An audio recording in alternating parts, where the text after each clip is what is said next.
Night City, the place everyone wants to be. The Night City of Cyberpunk 2077 is full of danger and opportunity, where corporations control everything from their luxury towers, while the gangs rule the streets.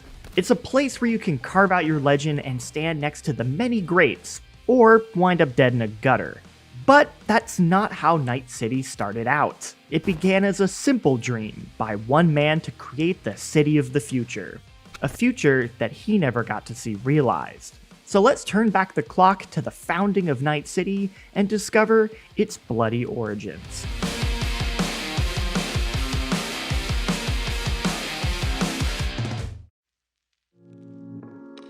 Much of our information on the creation of Night City is sourced from an article as part of the Night City celebration of its 25th anniversary, written by Dr. Edward Michaels, the Dean of Night City University at the time. Our story begins with one man, Richard Knight.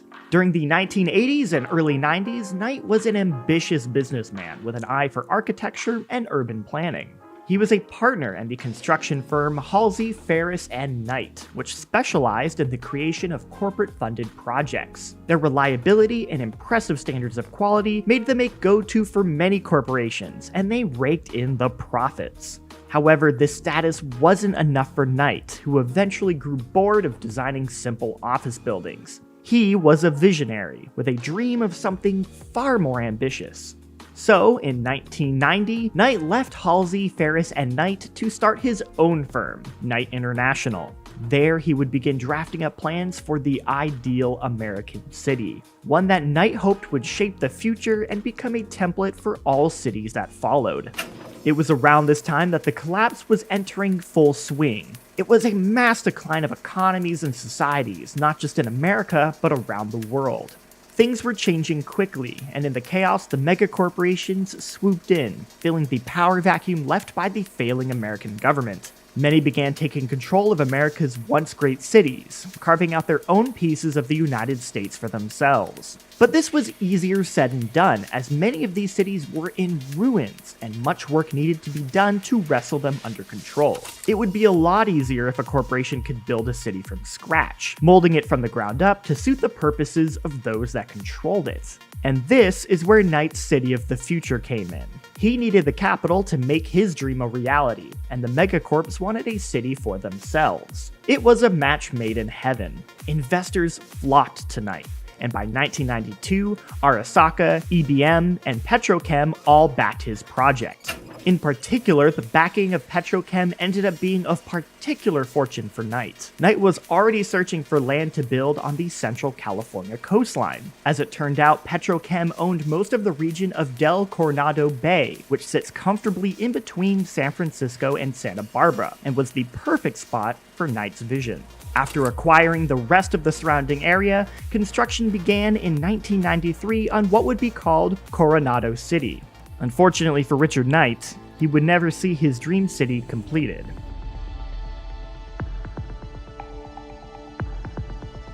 Knight wanted Coronado City to be unlike any city built before it. He opted to use the most revolutionary building techniques of the day. As a result, this left out a lot of the old-school construction companies from the project, many of whom were in dire financial situations thanks to the collapse. This even included Knight's old firm, now known as Halsey, Ferris & Skiv, who were in so much financial strife that they even made deals with the local mob.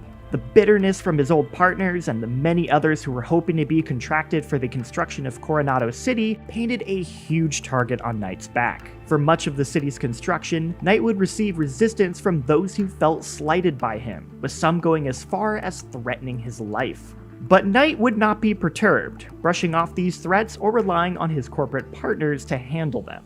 This lasted for 4 years, before finally, on September 20th, 1998, Knight's enemies got him.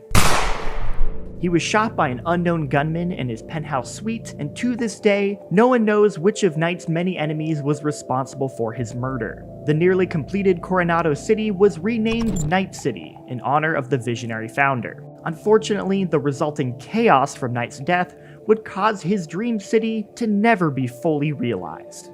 The next 7 years would be a tumultuous back and forth between Knight's corporate partners, who had invested heavily in the city, and the mob, who had swooped in to control most of, if not all, of these street-level businesses. By 2005, the corporations gave up, deciding it wasn't worth their time, and instead remained holed up in the corporate center, the heart of Night City. This left the mob as the de facto rulers, and started what was later known as the Dark Ages. Violence became the norm, and murder was at an all-time high, with thousands of unsolved cases. The streets had become a literal war zone.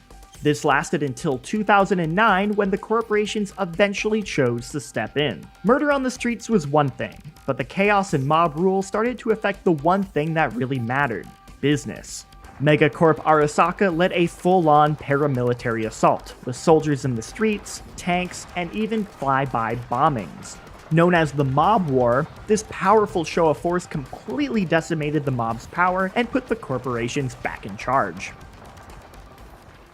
The next 8 years were spent finally trying to bring the city back to a semblance of Knight's original vision. Many parts of the city, especially those with major corporate interest, did become that beautiful vision of the future that Knight wanted. A place of innovation and the merging of many cultures. A city of dreams where anyone can make it big. However, the years of chaos have forever shaped Night City, and it is still a place of dangerous street gangs, mob influence, and needless violence. This would be only the beginning of Night City's long and bloody history, and by no means the worst thing to happen to it. But that's a story for another day. Thank you for watching this brief look at the creation of Night City. This is only a small part of the city's vast history, and there are many more stories to tell. If you're interested in learning more yourself, we highly recommend you check out Cyberpunk 2020's Night City Sourcebook. This book breaks down everything about Night City in the year 2020, from its street gangs to its local infrastructure to even its airport. The information you heard today was sourced from this book. If you want to learn about a particular part of the world of Cyberpunk, give a suggestion in the comments. Thanks for watching, and we'll see you next time when we dive into the story of one of Night City's most legendary figures.